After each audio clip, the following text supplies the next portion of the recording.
ओम नमः शिवाय। नमस्कार दोस्तों, स्वागत है आप सभी का हमारे यूट्यूब चैनल पर। दोस्तों आज मैं आपको सोमवार व्रत की विधि एवं कथा सुना रहा हूँ। आइए पहले सुनते हैं सोमवार की व्रत विधि। सोमवार का व्रत साधारणतया दिन के तीसरे पहर तक होता है।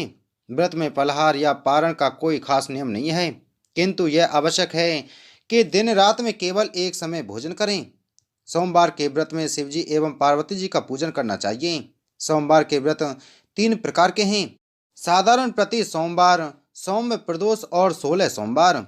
विधि तीनों की एक जैसी है। शिव पूजन के पश्चात कथा सुननी चाहिए। प्रदोष व्रत 16 सोमवार प्रति सोमवार, इन तीनों की कथा अलग अलग है। आइए सुनते हैं सोमवार व्रत की कथा। एक समय की बात है कि एक बहुत धनवान साहूकार था, जिसके घर में धन आदि किसी प्रकार की कमी नहीं थी, परंतु उसको एक दुख था कि उसके कोई पुत्र नहीं था। वह इसी चिंता में रात दिन रहता था। वह पुत्र की कामना के लिए प्रति सोमवार को शिवजी का व्रत और पूजन किया करता था तथा सायंकाल को शिव मंदिर में जाकर शिवजी के श्री विग्रह के सामने दीपक जलाया करता था। इसके इस भक्ति भाव को देखकर एक समय श्री पार्वती जी ने शिवजी महाराज से कहा कि महाराज, यह साहूकार आपका अनन्य भक्त है और सदैव आपका व्रत और पूजन बड़ी श्रद्धा के साथ करता है। इसकी मनोकामना पूर्ण करनी चाहिए।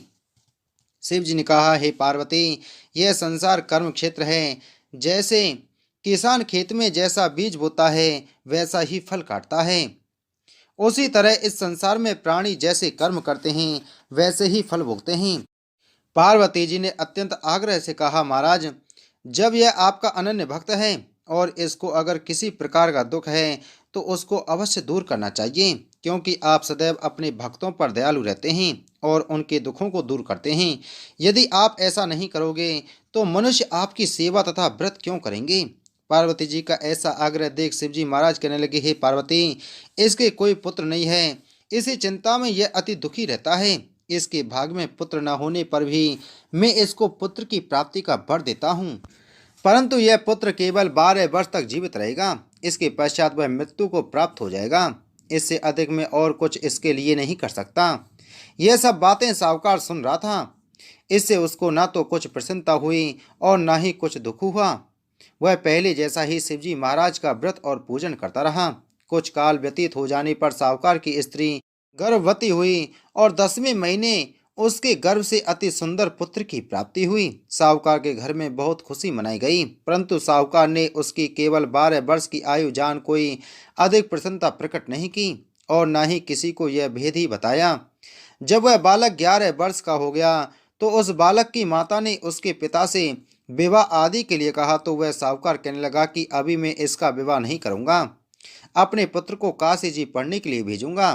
फिर साहूकार ने अपने साले अर्थात बालक के मामा को बुलाकर उसको बहुत सा धन देकर कहा, तुम इस बालक को काशी जी पढ़ने के लिए ले जाओ और रास्ते में जिस स्थान पर भी जाओ यज्ञ करते और ब्राह्मणों को भोजन कराते जाना। वह दोनों मामा भांजे यज्ञ करते और ब्राह्मणों को भोजन कराते जा रहे थे। रास्ते में एक शहर पड़ा। उस शहर में राजा की कन्या का विवाह था और दूसरे राजा का लड़का जो विवाह करने के लिए बारात लेकर आया था वह एक आंख से काना था।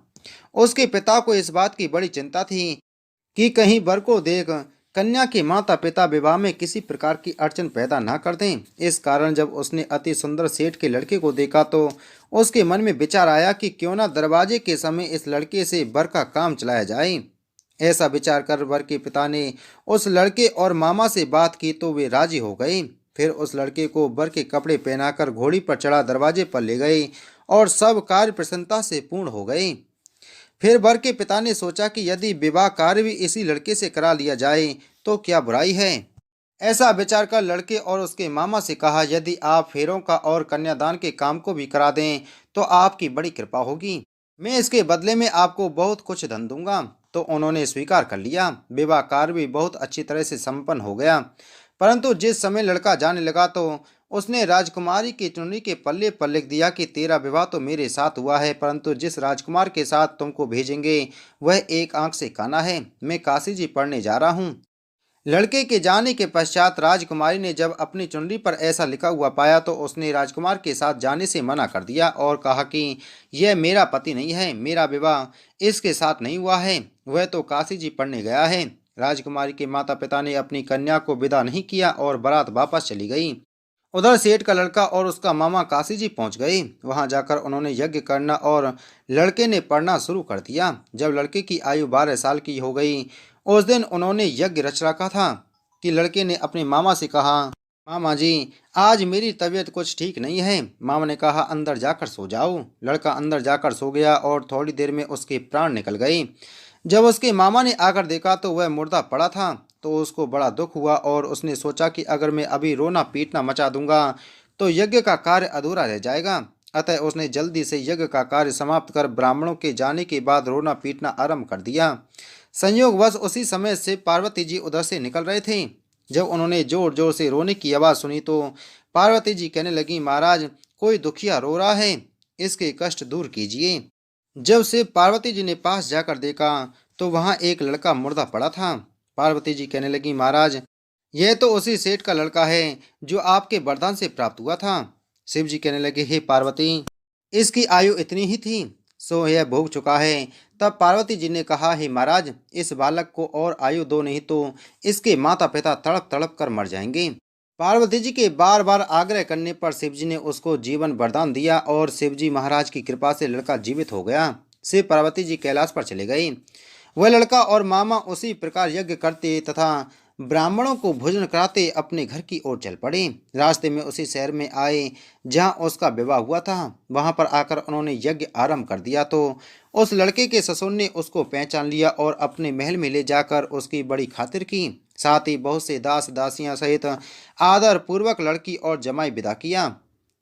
जब वे अपने शहर के निकट आ गए तो मामा ने कहा, मैं पहले घर जाकर खबर कराता हूँ।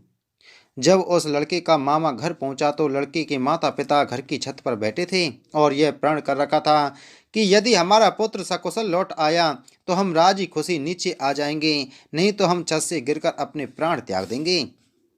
इतने में उस लड़के के मामा ने आकर यह समाचार दिया कि आपका पुत्र आ गया है। तो उसको विश्वास नहीं आया।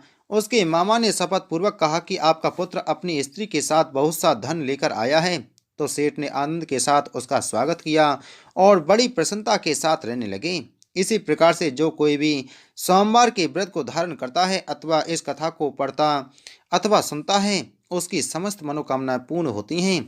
बोलो शिव शंकर भगवान की जय। तो दोस्तों, उम्मीद है आपको कथा अच्छी लगी होगी, तो वीडियो को लाइक करें, वीडियो को ज़्यादा से ज़्यादा शेयर करें। अगर आप हमारे चैनल पर पहली बार आए हैं तो चैनल को सब्सक्राइब कर बगल में घंटी के बटन को जरूर दबाएं।